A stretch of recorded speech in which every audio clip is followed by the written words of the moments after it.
Ayan guys. Lakas dito sa aming pinagtitindahan. Ayan, pinakawalan na yung bangka ni mother dyan. Oh. Pinano. Asin malakas nga.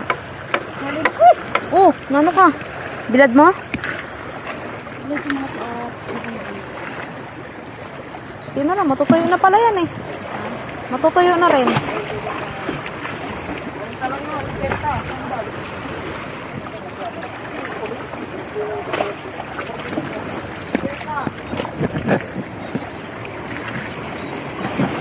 Ano mo, latag maigi para matuyo.